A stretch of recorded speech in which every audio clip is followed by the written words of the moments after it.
51 महर्षि शरभंग। महर्षि शरभंग भयंकर बलशाली विरध राक्षस का वध करने के पश्चात राम, सीता और लक्ष्मण महर्षि शरभंग के आश्रम में पहुँचे। महर्षि शरभंग अत्यंत वृद्ध थे।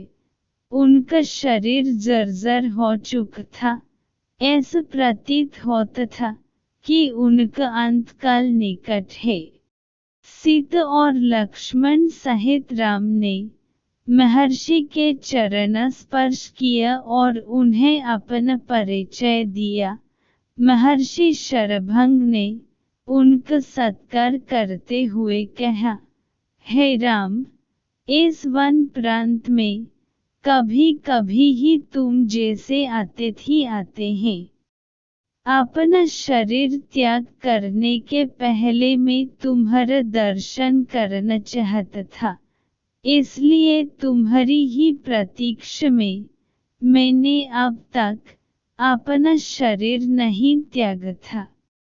अब तुम्हारे दर्शन हो गए, इसलिए मैं इस नश्वर एवं जर्जर शरीर का परित्याग कर ब्रह्मलोक में जाऊंगा। मेरे शरीर त्याग करने के बाद तुम इस वन में निवास करने वाले महमुनि सुतीक्ष्ण के पास चले जाना, वही तुम्हारा कल्याण करेंगे। इतना कहकर महर्षि ने विधिवत अग्नि की स्थापना करके उसे प्रज्वलित किया और घी की आहुति देकर मंत्रोच्चार करते हुए स्वयं अपने शरीर को अग्नि को समर्पित करके ब्रह्मलोक को गमन किया। महामुनि शरभंग के ब्रह्मलोक गमन के पश्चात आश्रम की निकटवर्ती कुटियाओं में निवास करने वाले ऋषि मुनियों ने वहां आकर रामचंद्र से प्रार्थना की, हे राघव, क्षत्रिय नरेश होने के नाते हम लोगों की रक्षा करना आपका कर्तव्य है। जो हमारी रक्षा करता है, उसे भी हमारी तपस्या के चौथाई भाग का फल प्राप्त होता है। किंतु दुख की बात यह है कि आप जैसे धर्मात्मा राजाओं के होते हुए भी राक्षसजन हमें अनाथों की तरह सताते हैं और हमारी हत्या तक कर देते हैं। इन राक्षसों ने पंप नदी और मंदकिनी नदियों के क्षेत्रों तथा चित्रकूट पर्वत में भयानक उपद्रव मचा रखा है। उनके उपद्रव के कारण तपस्वियों के लिए तपस्या करना ही नहीं जीना भी दूभर हो गया है। ये समाधिस्थ तपस्वियों को मृत्यु के मुख में पहुंच देते हैं। इसलिए हम आपकी शरण में आए हैं। आप इस असह्य कष्ट और अपमान से हमारी रक्षा करें और हमें निर्भय होकर तप करने का अवसर दें। राम बोले, हे ऋषि मुनियों, आपके कष्टों के विषय में सुनकर मैं अत्यंत व्यथित हुआ हूँ। पिता की आज्ञा से अभी मुझे 14 वर्ष पर्यंत इन वनों में निवास करना है। आप लोगों के रक्षार्थ में इस अवधि में राक्षसों का चुन चुन कर नाश करना चाहता हूँ।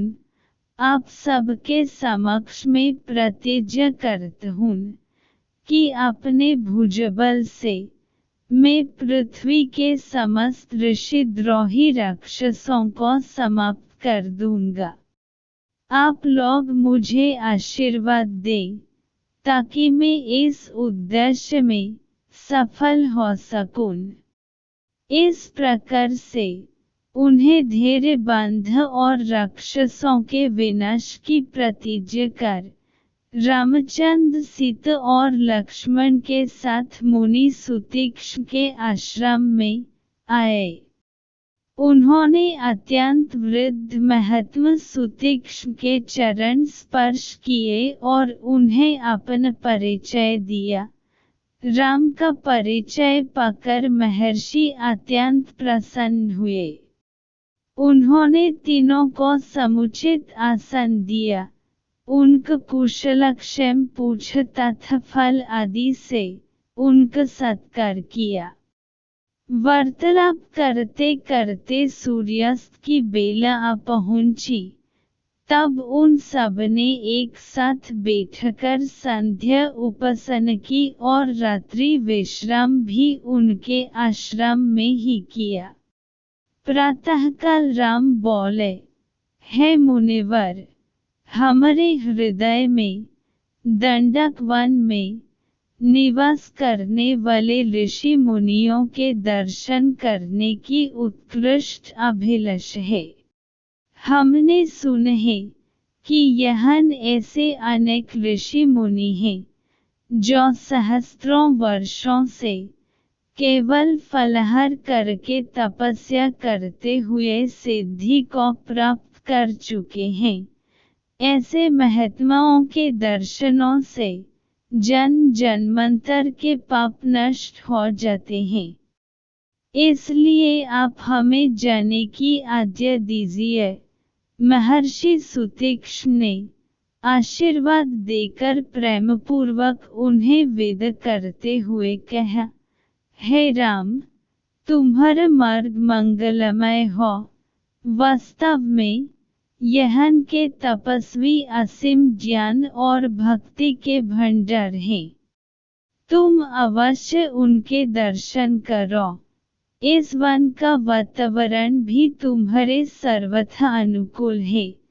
इसमें तुम लोग भ्रमण करके अपने वनवासकाल को सार्थक करो।